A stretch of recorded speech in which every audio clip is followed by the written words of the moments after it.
Okay, I think we're ready to go. Welcome, everybody. Thanks for taking the time to join us. Appreciate you're busy, so hopefully today you will gain some interesting ideas and insight from the time with us. But just before we start, I wanted to do a quick introduction. For those that don't know me, I'm Andy Patrick from Fornet. I lead our Connecting Wales service and practice within the business, and I work closely with Tony Curlis from Baillie Glamorgan, along with other founder members of the board. Today, I'm joined by my esteemed colleagues, Caroline Thomas, Adam Clough, and Sandeep Patel.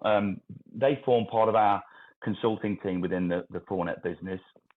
Between them, I've got decades of experience helping organisations like yourselves improve customer experience and process efficiency. So a bit of a background on Fornet. So who are Fornet? Well, we are a digital transformation specialist, and we provide cloud and managed services that range from unified communications, contact center, and customer experience, which we'll be talking about today, through to secure networking and cyber security. We help customers transform their businesses, and that helps them change and empower employees and delight customers, and also prepares them for the future.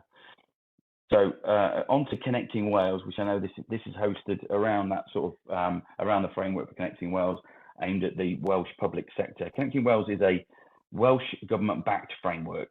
It is actually a subset of Fornet's portfolio, which is very broad, and it allows public sector bodies in Wales to easily procure fit-for-purpose communications and collaboration services and customer experience services in a simple and cost-effective way.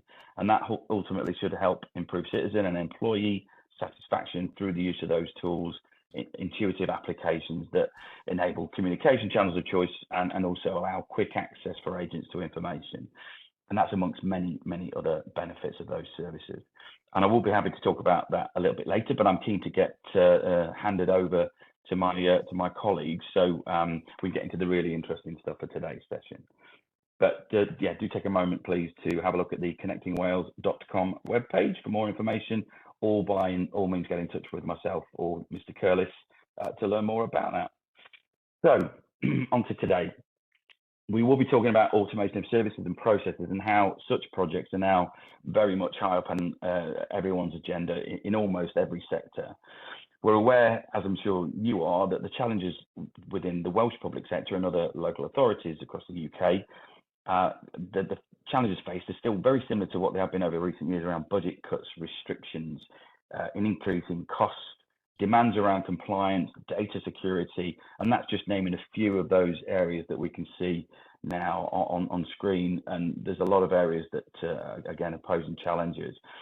So doing more with less and doing that securely and automating services where you can to save money without compromising service, I think there's never been more important than it is now. So we will be asking the question, when should you automate? When's the right time to do it, and what services to automate? We'll talk around some of the challenges that automation projects can bring, but also the returns that they can offer.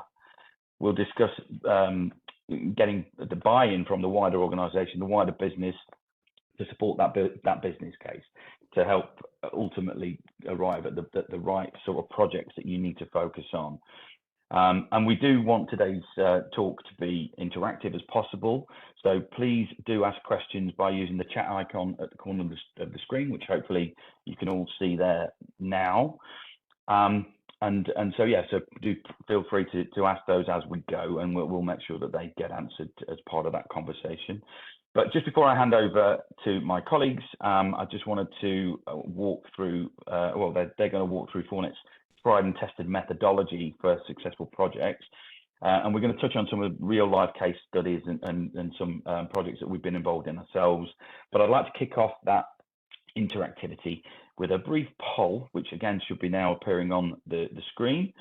And basically, we'd just like to ask the question and ask people to take a guess. Bear with me one second if I just find this information. So who'd like to take a guess at just how many automation projects actually fail? And I think you'll find that the answer to that, when we've actually got some responses to the poll. They're coming in. It's like Eurovision, is this, Andy? It is, isn't it? Yeah. Coming in thick and fast. 3 seconds remaining. There we go. Can we see the results? Over to Bill. So interestingly, we've got a few optimists among. That's good to see. Unfortunately, quite a lot of people probably understand what has gone before. So the realization is that between 69 and 85% of all digital transformations fail.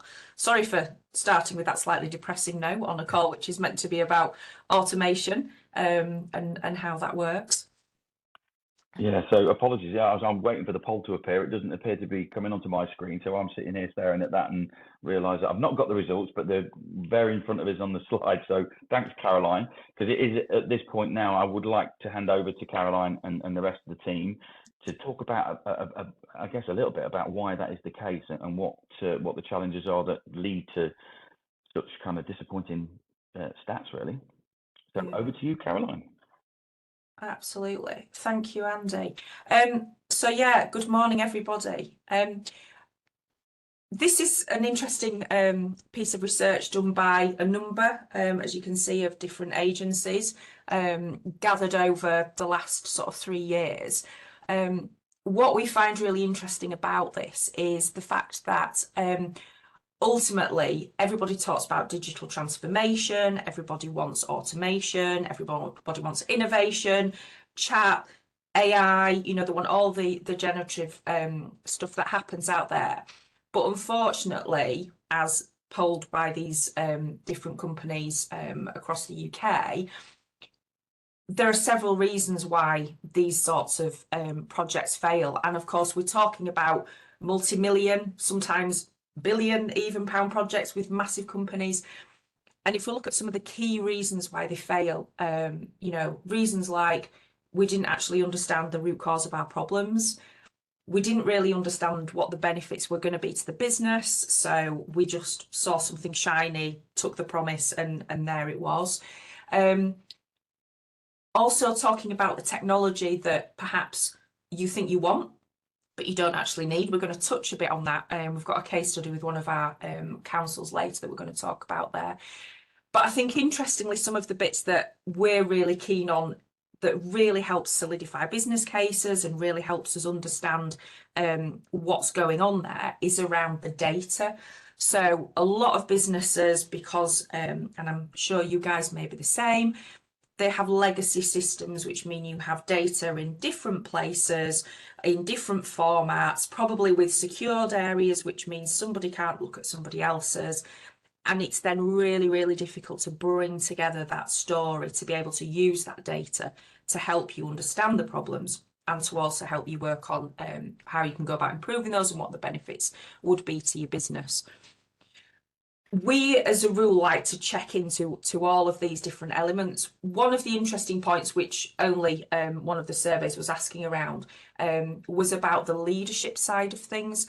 Now, clearly, you know, that's something that's defined by a business. But again, we find very much that, you know, the challenges that are out there are generally just because of a lack of ability to be able to give, you know, a secure business case, to be able to really explain what the challenges are for the citizens, the customers, the agents, the people in the business, the various different departments of the C-suite.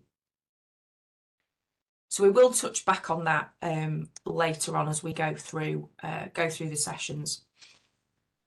So a bit about us. There's myself, my friend and colleague Adam, and Sandeep, who are also on the call this morning. Within our team, there's a number of other people, but I think Andy was very polite saying decades. I think now we're up to about 130 years contact centre experience between us. Yeah, we're only 21, I know that. But we have a vast amount of experience working in large organisations, working across many different sectors, you know, talking thousands and thousands of agents at a time, right down to really niche businesses where there might be 20 to 30 different agents. One thing that brought us all together was this passion of understanding what it is that you are actually trying to solve, what it is that you're trying to achieve, and being able to back that up by data. So if we think back to the challenges that were on the previous slide, very much what we like to make sure is those have all been mitigated against, because there's nothing worse than getting overexcited about transformation, heading straight to what we have as point 5 in our approach, and then ultimately finding out that, you know, it might not be something that solves a problem that exists, and it ends up costing the business more in the long run. So we now at Fornet are loving being here because we have the opportunity to work with councils like yourselves, local authorities, blue light, housing associations, government, and of course we get to work with Andy. So, you know, what more of a treat could there be? But we still bring with us the approach that we used to take across all of the other businesses. We've got some case studies that we're going to talk about later on. And please, as Andy said, use the chat if there's anything you want to comment on, if there's anything that, you know, you guys agree with, anything that you know, maybe don't, you know, want to challenge how it's different in your organisation. So this is our 5-stage approach. Adam and Sandy are going to talk about the clever stuff behind it. Shortly, they're going to explain some real business cases behind that. But in simple terms, we start at the very beginning. I won't do Sound of Music, I won't sing, don't worry everybody. But we look to analyse and assess. So this is either looking at the data, this is coming on site, this is spending time with agents. We've done that, I know, with some of you guys on the call today. Really getting to understand what happens within your business, getting to understand the challenges that are really being faced. That is a really big part of what we do, because once we've got all that data, those observations, the feedback, the understanding about your business, where it's headed, you know, what your challenges are specifically, we're then in a position where we can work with you, move on. We look to design and develop solutions. So this is still not talking tech, talking about your current operating procedures and models. We then look to optimize those. So again, you know, with what you've got, how can we help make you more efficient? Frustratingly, some of this may be things that you've been saying, please, we'd like to do this for years. And then a fresh voice comes in and somebody listens. So the great is that it then turns out for the better. Just a bit frustrating for you guys. We then move on though, you know, we look at enhancing. So how do we then use that with the right technologies? And then finally, it's time for the transformation. And in some cases, it might be there is nothing left to transform, because by doing all of these other things, putting in small pieces of technology to help the processes, we're in a really, really good place. So I'm going to hand over to Adam and Sandeep. They're going to talk to us about one of the local authorities and housing associations that we worked with. And just to start the story, interestingly, if we look back to the previous slide where we were talking about the technology that you want but you don't need, this client came to us and said, what we'd really like is a QBuster tool, which in summary is a piece of technology. It would have cost them just short, I think, of £100,000. And they wanted it because they couldn't keep on top of the calls they were getting. They wanted it to be able to respond to their customers. So they came to us and we, as a team, went, hang on a minute, how about you let us come in, have a bit of a look, and let's see what the problem really is. So, Adam, Sandeep, over to you. Thank you. To talk about the clever stuff. You say clever. Morning, everyone. So my name's Adam. Just kind of give Andy gave a bit of an intro. So my background is workforce planning and optimization. Then we've got Sandeep, whose background's all about data and everything else. So the way that we kind of approach or try to approach each of these sort of projects is, as Caroline said, to really get under the skin of understanding what the drivers are behind the problem that's trying to be solved. So as Caroline said, a lot of people will go through a process of seeing the outcome symptom and then trying to fix that. So in the case of sort of the previous sort of council client that we were working with, they were abandoning calls, really high average speed of answer, really high abandon rate, sort of circa 50% abandon rate. I think average speed of answer was up over 800 seconds, and everything else. So they were kind of in that world of actually, well, you know, they thought they needed a queue buster to deal with the fact that calls were queuing all the time, which on the face of it is a good logical path to take. You know, you think I've got lots of queuing, and I've got customers and everything else that can't get through. Therefore, put a queue buster in, the customer experience is better because they don't have to sit and wait. It'll automate the callback and all the sorts of bits and pieces and hold the place in the queue. But what we wanted to do is we wanted to just make sure that that tech was right for what they actually needed to do, and that was the right piece of kit to buy, because the things with queue busters is if you have capacity, they will utilize that capacity. If you don't have capacity, they won't generate any more capacity, and that was the issue that we found. So the first thing that kind of we did is we went in and sort of had a look through, sort of gathered all the data, so we do an on-site visit first, effectively, go have a look at stuff, find out how everything's put together, what different service lines, how many agents have you got in each service line, what the different skills are across those service lines, is there any multi-skilling, what are your targets, what even down to what your shrinkages and everything else, and how much holiday does everybody get, what's your sickness run rate, all. So literally getting that full picture of what's currently happening within that environment from them. And then obviously Sandeep comes in from a data perspective, which I'll let him talk about in a minute, of the approach that we took, sort of in this example, to kind of work together with them to get the data together. So, one of the things that we do find is sort of everybody kind of knows what should happen. But in some environments, as Caroline was saying, with lots of legacy systems and disparate bits of data and everything else, finding out what is actually happening is a bit of a challenge. So what I'll do is I'll just hand over quickly to Sandeep and let him kind of talk you through kind of how we bridge that gap. Once we know how it should be set up, how do we get that feel for what's actually going on? Cheers, Adam. So data, usually probably the most painful part for most businesses. Collect loads of it. It gets warehoused over here and over there. You don't really know where it is, and pulling it all together and getting access to all of it and connecting it all is probably the most challenging bit of, well, I believe it is, because it's the bit I do, of our process.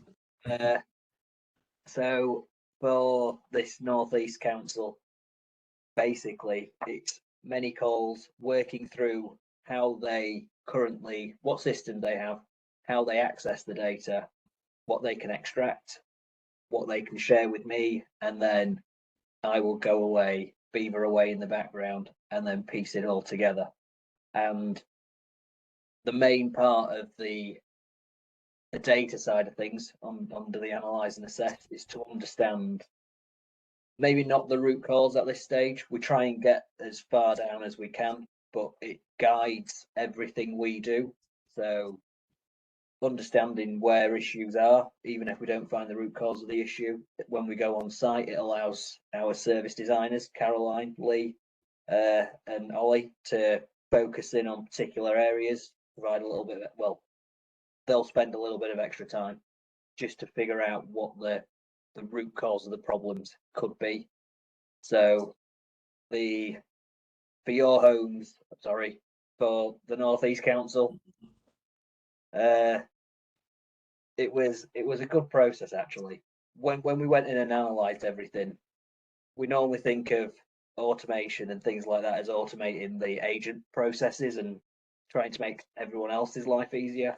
But the first thing we found was their reporting and MI team, the way they were currently operating, wasn't optimized at all. So as much as we want to improve agent and customer behaviors and experiences, the first thing we actually did was support the MI function by automating their job, or most of it, so they could focus on actually providing more value to the business.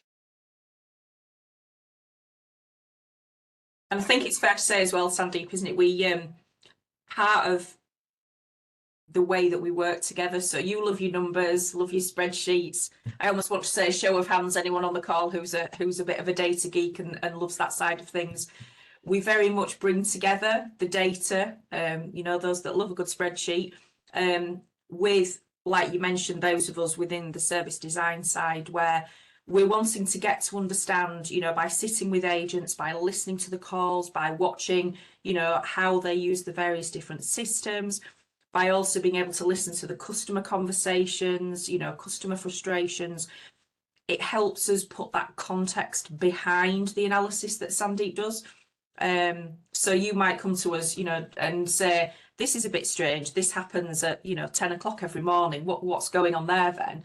And we're sitting on site, and at 10 o'clock in the morning, something might happen, you know, like the sandwich man might arrive. We've seen this in places, which suddenly then changes everyone's behaviours, and the, you know, the length of the calls and what have you. So it's interesting to put the context behind it, but also to make sure that, you know, your teams have a voice.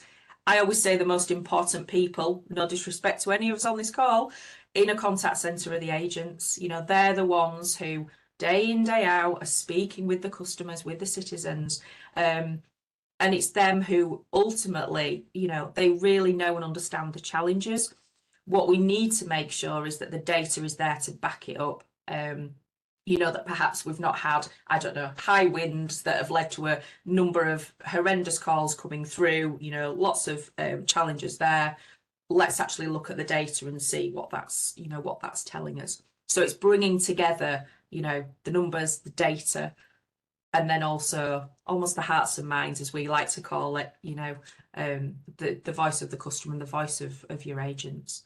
I think before the consultancy team was brought about within Fournet, I don't think I really did appreciate the I guess the value of that process and looking at the data in that way. You know, I think there's a lot of anecdotal evidence, and there's a lot of, you know, we think something's going on, and we you know, we have a suspicion that this is the reason why X is happening. But I guess going through the process that we have done as a team with other customers over the last couple of years, it has been quite an eye-opener for me, especially when, and we're going to get to it in a little while, but you start to see how you then take that data and present it in a way that's digestible, I suppose, is a fair way to sort of describe it, is easy to sort of understand, and you can then put your finger on it and go, right, okay, that's the use case. And I'm just probably stealing someone's thunder there, but, you know, that's the way we sort of, you know, focus our energy and prioritize. So, but yeah, the data and the work that Sandeep's done with some of the clients that I've worked with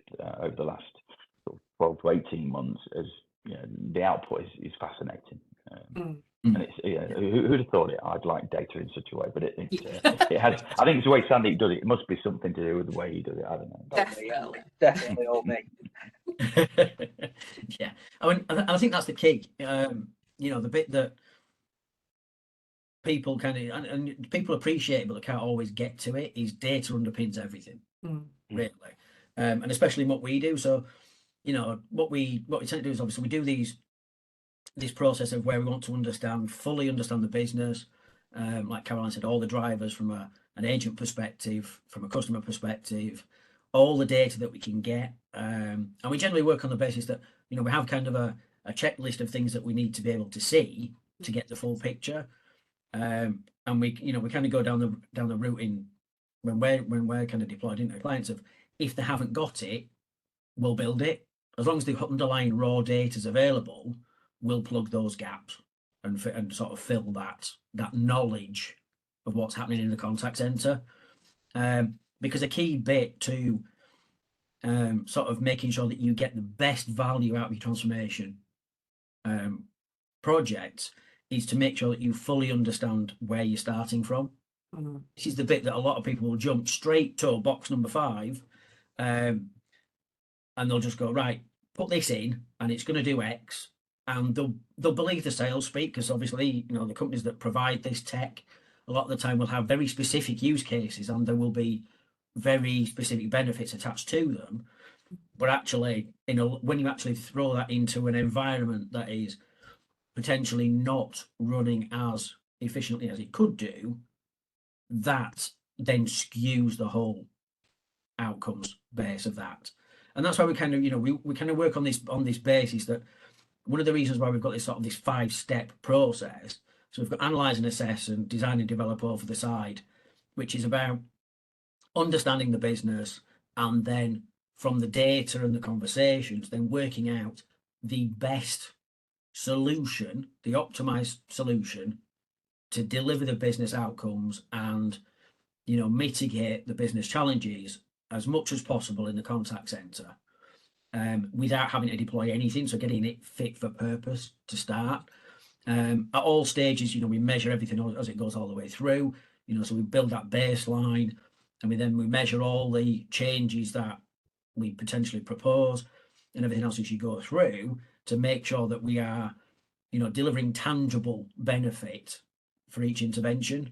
And this is before we get to the transform bit, so the key bit for us is, we work on this. So as you can see on screen, there's this kind of, you've got an uncertainty of outcome and a time to implement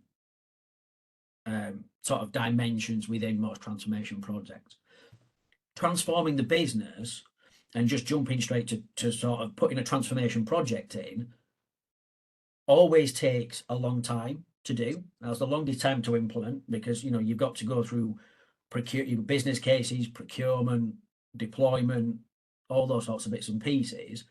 But it also has generally the greatest uncertainty of outcome, because it's something new and something that you've usually not used before, and therefore don't really have a full of understanding of what it's going to do to your business.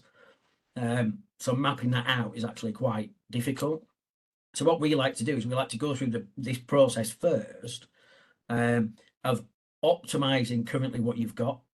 Like Caroline said, now this is effectively what we do here is we look at what the business outcome requirements are, what service levels you want to achieve.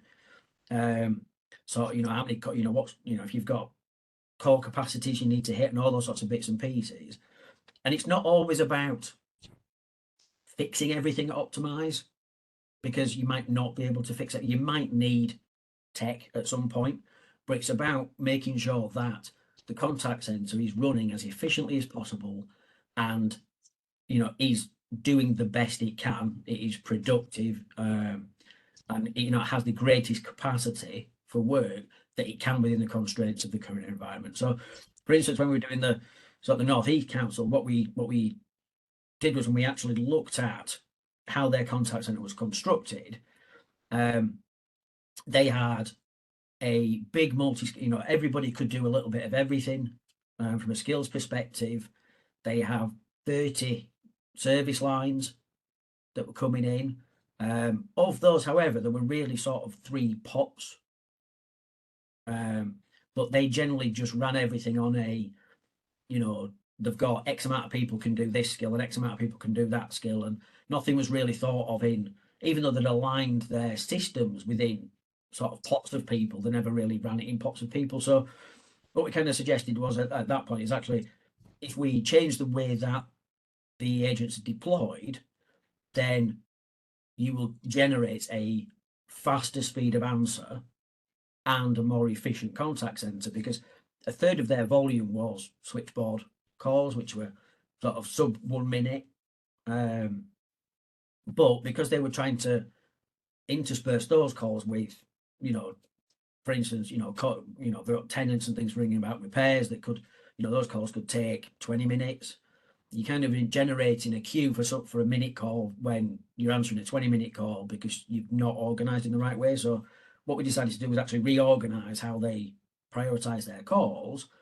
And what that did initially was actually reduced their average speed of answer straight away from sort of 800 seconds down to sort of 400.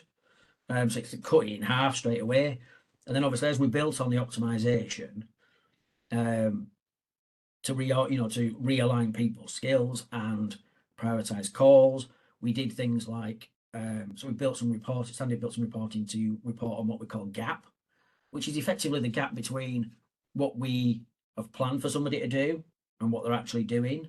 And it generally highlights gaps in, it's a gap in data. So it's a, you know, if somebody was not scheduled for a meeting within the plan, but they'd been taken off for a meeting, we would highlight that and say, well, actually, they've, you know, if they were off for an hour, we'd highlight that they effectively went missing for an hour, even though, you know, the business knew where they were doing something they should be doing, but it kind of highlights that we'd not factored that into the plan, and therefore, you know, from a real-time perspective, you were reacting to a plan that wasn't true. So all that visibility and everything else kind of you know, is part of that optimize process. It's getting everything to run efficiently in there. And I think it's about helping the teams, isn't it, Adam? Because, you know, if we think about, this isn't about us coming in and doing this to somebody. This was very much working with them, wasn't it? And, you know, we all know what it's like. Your head down, dealing with everything that you're dealing with in the day to day, with the challenges that, you know, we've spoken about previously, that you're all dealing with. And actually, this is about, it's about that working together, isn't it, to help understand, right, how better can we use this in order to then be able to do that, but making sure that it fits with, you know, the business that everybody's, you know, being bought into. Yeah, and it is really, you know, it's, you know, people have come to us to kind of support with this, because if you are neck deep in the day-to-day running, and, you know, you almost you become desensitized to how things could be. You kind of get concentrated on how things are and trying to firefight and this and that, and you can't, you know, it's the old, you can't see the wood for the trees bit, isn't it? So the bit where what we help do is kind of lift that and take a step back and go, actually, forget what you've got. What is the optimum way of constructing everything, and what is a efficient way of getting from where you are to where you'd ideally want to be? Yeah. And that's just in the construct of, you know, it's like you say, prioritizing calls. It's how you split your staff across different service lines. It's what shifts you've got, all those sorts of bits, how you deploy your shrinkages. All those bits kind of fit into that optimized bucket. Yeah. And that's all about, as we say, taking your current operating model and helping you then move that forward to make it as efficient as possible. Yeah. Before you had any tech. Yeah. And I think if we use this as an example, and we do have other examples and other clients that we've worked with, we just feel that this is really relevant, you know, with the fact that it's a very recent piece of work that we're doing, and with all of the challenges that are happening, and then, you know, let's throw in a general election just for giggles, to also add to the complexity. But if we think about this example, these guys sell each other short, you know, quite a lot of the time. If I throw in some numbers, so if we think back to, we want a piece of tech, this is what we think we want. We said, well, let's come in and have a look. What we did work out was that based on what they had they have carried on running as they were running, they'd have needed to invest just over $1 million just in people to be able to actually answer the calls that they needed to answer. And then on top of that, there would have been £100,000 worth of tech that actually wouldn't have solved the problem and would have compounded it. So I think it's important for us to talk those kind of numbers, isn't it? You know, when we're talking about, you know, this is taxpayers' money. You know, this is public money, and it's vitally important how we go on and do that. Yeah, no, you're right. I mean, you know, it's like we said, sort of just optimizing the contacts and either getting visibility, changing the way that the work was organized, and all those little bits and pieces. It's like you say, it was about doing more with what you've got. Now, the size of that contact center is about 60 FTE across all the services. That's front office, back office, everything. And as you say, Caroline, to get to the outcomes that they've managed to get to the way they used to run it, they would have needed 87 FTE to deliver the same benefit. So it's kind of a 27 FTE of what we call cost avoidance, because we've managed to get their performance, or well, I say we've we've helped them get their performance, because it's all, as you say, it's about coaching and just providing insight and different ways of looking at things. We've got their performance to a point now where they're achieving service. I think the last, the last look that we had was they've got a target average speed of answer of 170 seconds. I think they're running about 90 to 100 seconds over the last couple of weeks. With the same amount of people, they've not put any more people in. They're answering more calls now than they've ever answered. So it's not about, call volume's not dropped. They're doing more with the same amount of people. Sickness and absence has dropped in that contact centre. They were at 8%, they're now at 4%. So another key thing to remember is that when you optimise the contact centre, it's not about just making agents work harder, because that just creates other problems. They go off sick or they leave and everything else. It's about making the whole environment run optimally, which includes all those things like, not pushing sickness absence up, not pushing attrition, because they are all huge costs to a business. So it has to be that balanced approach. Yeah. And then obviously once we got to that, go on, Sandeep, sorry. I was going to say, doing this for that council has now, optimising their current state has now allowed them to look at things like a new IVR system instead of whatever they're using at the moment, where everything falls out and it just ends up at the contact centre switchboard. It's allowed them to look at auto summary to automate the notes.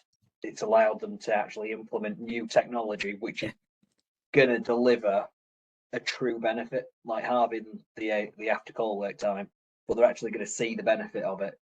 I think it's not going to get masked by loop. It's not going to get lost somewhere else because they didn't know what the optimum state was. They know this is where we're starting from, and this is the benefit we should be seeing, and that's how. And I think that starting with just that one use case, like you say, Sandeep, is actually opened the door, because those benefits can be realised and can go into that business case. And I know we're going to talk about business case a little bit along the way, but that sort of self-funding roadmap, you could argue. So understanding what your technology roadmap, and I know we're not talking about technology, but we kind of are.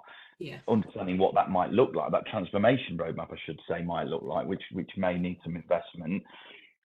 Being able to apply technology in such a way that, when you do the number crunching, the data analytics stuff, that you've given yourself a proven kind of use case. You're giving yourself a real return on investment model that you can have some faith in. And the case study we keep talking about, we under-egged it ultimately, didn't we, in the first instance? I believe when we first ran the numbers, we said we should be able to get a saving of X. Actually, when things were applied, it kind of blew it out the water. But that's not always going to be the case for everybody. And that's another point I wanted to mention, that we talk about these things. Not everybody's got all the kind of, I'm not going to say problems, but all the, maybe those inefficiencies. But there quite often is something in there. And I think understanding the data, and that's, we keep talking about data, but understanding the data and being able to read that data, I think that's it. There's lots of it around there. Being able to read it in such a way and present it in such a way that then builds that business case that gives everybody the confidence that, look, guys, if we do this, it's going to work, and it's the right thing for us to do. It's, we put it high up on the priorities list, and by doing it, actually, that's going to save X pounds. We can put that money, or we can put those resources into doing the next thing, and that next thing might save the next chunk of money or the next chunk of time and effort, and so on. So I think, I think it's key. That starting point is key. I think ultimately we keep coming back to it, but it is key. But it opens the door to much more and assists those business cases along the way. Yeah, absolutely. Yeah. If I'll move on to because again, this sort of talks to Adam, what you've been talking through, doesn't it? There, with regards to how we approach and how we look at things. Again, this is how we do it. It's not to say it's right, wrong, or indifferent. The figures speak for themselves with some of the approaches in some of the places. And as Andy says, we do different things with different clients for different reasons, depending on what the root causes are. I don't know, guys, do you want to chip in on? Yeah, I'll here as well? I'll try and briefly cover it. One of the things we look at is what types of contact your contact center receives, and then are those value add for the customer and the business? Are they value add for the customer but not the business? And are they an irritant, or are they a waste of time for the business and the customer? So we take all of your contacts, give them a score, and put them into one of these 4 areas. So if it's irritating for the customer and irritating for the business, you want to eliminate them. If it's irritating for the customer and it's a value for the business, or the other way around, you want to assist, and then you want to automate some, and you want to also deflect the others. So with this, I won't go into too much detail, but I think one of Andy's first engagements with our team was for a white goods manufacturer up north, and they wanted to automate basically all the contact into the contact center. But when we looked at how the business works and understood the business, the key thing, they could automate 90% of their contacted. Everything's available on the website.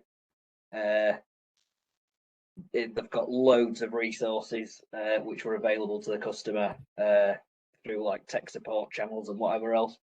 But it wasn't the right thing for them, because if they automated all their contact, they were going to lose out on loads of revenue, because people contacting them, some of those contacts were valuable and they could generate extra revenue from them. So breaking it down into this sort of visual, or into this sort of analysis, it's key basically for me. And it's nice and easy because I get to organise the data, ship it over the fence, and then the service designers score everything. I think that's the bit as well, that because I've seen this a number of times now, and I think this is almost it starts to become your strategy, your roadmap, your kind of transformation, certainly a guideline around it, because again, as we say, there's some things we say eliminate. It's not going to be the same for absolutely everybody, and some things there'll be a reason why it can't be entirely eliminated.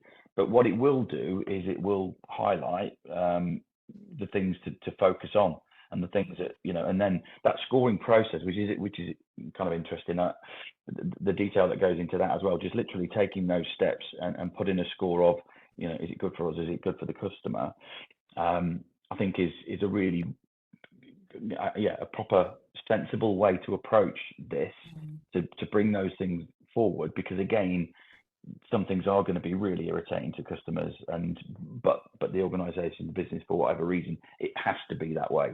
So there's not much that we can kind of do about that, but that's when you then start thinking about them in a different way. Well, what can we do to enhance that then? What can we do to make that either better for us or better for them? But this visual, I think, is for me is a really great kind of starting point to bring some of those points home, and then take that then onwards into the transformation roadmap. Absolutely, yeah. And I think on top of that, of course, there's the agents as well, isn't there? We talked about Sandeep helping automate some data analysis. You then have people who can actually feel like they're adding value in their day instead of just putting something in a spreadsheet. You think about the agents, when you get to the point where you put in a technology generally to assist them, so you've got rid of the mundane sorts of questions that they don't like answering, the day-to-day. They actually want to help your vulnerable customers. They want to help those, who have got a fence that's blown down and the dog's likely to run off, and all of that. They want the time and the challenge to do that. But then we're in a position to say, right, now we know what's left. Let's have a look at how we can transform that, with automation, with digital approaches. So I think that probably covers a lot of what we've talked about today. I'm going to come back to this slide again where we spoke at the beginning. Thank you everyone for being patient and sitting and listening in. I guess, from our perspective now, it's very much with us. As I say, we make sure we nod to all of these different elements on here. We make sure that this, it's been a partnership. very much so. And you know, we've had the pleasure of working with some truly lovely guys like Andy, but also clients and their agents too. But if we do just think about this, you know, again, talking about the data, talking about the things we've done, if we think about back to the original example of, can you give me a queue buster because I can't answer all my calls and the customers, you know, are getting frustrated having to wait forever. We could have ended that conversation there and then and gone, yes, thank you very much. We'll take your orders, write the check, off we go. What we've actually done for that business, you know, as Adam said, is we've helped them save money. We've helped them find money that they can then invest in other technologies. So we're talking about real-time voice analytics. We're talking about auto summaries of calls at the end of it. We're working with other clients where, as Sandeep said, you know, automating everything would not have been the right thing for their business. So looking at how we actually do that so that they still have the efficiency and the automation, but also have the revenue. But ultimately, from us saying, actually, no, as a technology vendor, we do not want to sell you tech, which still, when we say that out loud, I'm surprised we've also got a job, but thankful we do. That's, you know, that's led us very much to be where we are today. And I think ultimately it is this, let's work through the different stages, let's mitigate all of these horrors here. You know, let's not do anything to you and your agents, throw a new piece of tech in that's just going to make life more complicated, more frustrating, never mind the customers on the end of it. But ultimately, how do we stop those failures? And hopefully, you know, we can have another call in 12 months' time. We can ask you guys these similar questions. And, you know, my hope would be that none of you would be calling out, you know, these kind of challenges. Hopefully it would be other things like, you know, as we say, elections getting in the way and the great British weather and all of those things, and Welsh weather, which we won't talk about. Although our visit to Anglesey, what's it like there today, Andy? It is rather sunny today, or at least it was the last time I looked out the window, yeah. I was going to say it was positively tropical when we were there earlier in the year. So yeah, I'd definitely much rather be down there with you today. So I think just we'll move on to some final thoughts then. And Sandeep, Adam, I don't know if you've got anything else to add before we just hand over to Andy. No, I think the key bit, you know, like we kind of keep going back to is a lot of the time tech will help. You know, everybody wants to get into the things of, you know, we want tech, which is good because it will help, you know, generative AI, RPA, conversational AI, analytics, all those sorts of bits and pieces, real-time speech, they will help a business to enhance its offerings. But the bit that kind of we like to help with is, one, as you say, tangible business benefits off the back of it, because you're starting from an optimized position. You know exactly, I changed the handle time, I know exactly what it's going to do. You know, I changed how many calls are coming in, I know exactly what my benefit is. But the other bit is as well is, like you said, Caroline, it's the right tech. Because sometimes businesses will have an idea and somebody will see something, or, you know, go to a sales pitch from a vendor and go, oh, I like that, I want one of them. And then when you look at it, you go, nah, actually, no, you don't, you want one of these. And this is why you want one of these. And that's kind of, you know, that's also a thing that we like to sort of aid customers with, is finding the right tech to solve the issue. Yeah. Not just any tech that looks nice and shiny. Indeed, and I think to slightly counter that, obviously there's a starting point, Adam, isn't there really? And, and that's quite, you know, a lot of the clients that we've seen and worked with over the last few years are coming from quite a legacy background, which doesn't really interact, you know, no interoperability with anything in the kind of modern world, but making that first step, which, you know, to digital, shall we say, which then opens the door to then adding in these other services that you're talking about. They don't necessarily have to be part of that portfolio. It helps when they are, but ultimately having a baseline platform that gives you, or even just the kind of data that Sandeep would need to you know, to produce the reports and the information that he does. And of course, we're here to help with that. But I think when you get to that stage, you've got your baseline, you know, very much a solid base to then take everything forward, and hopefully, you know, that's where what we've talked about today. I think, you know, people, a lot of the people attending they'll be in that place where they've done the first step, or maybe thinking about doing the first step, and then, you know, the onwards kind of I guess that, as I say, that sort of future strategy piece is what comes next. And so, yeah, kind of nicely then onto this slide here. So what we'd like to offer for those attending today is a complimentary analyze and assess workshops, a few hours of our time, but hopefully we can support and help you understand that I guess the benefit of looking at that data and the benefit of what you might get from making some decisions around it, and ultimately, you know, working further with Fornet perhaps. But this is, you know, completely free, a bit of our time, bit of your time, obviously, but no real prep from any of the customers wishing to take us up on this. But please do drop us a note in the chat, get in touch with myself. My contact details will be at the end, or indeed Tony Curlis at the Vale. But yeah, we're more than happy to provide that assessment for those joining us today. So on that note, we are pretty much ready to close, unless there is anything in the chat, Caroline. I can't see. I can't see anything, no. No hands up or anything. Just like check the that. Q&A as well. No, I don't see any questions. That's good. That either means that we've answered any questions anybody might have had. Indeed. Well, you can go back over the recording at your leisure. And right. So thanks, everybody. Oh, well, here we go, Debbie. Oh, there. Thank you very much, Debbie. Thank you, Debbie.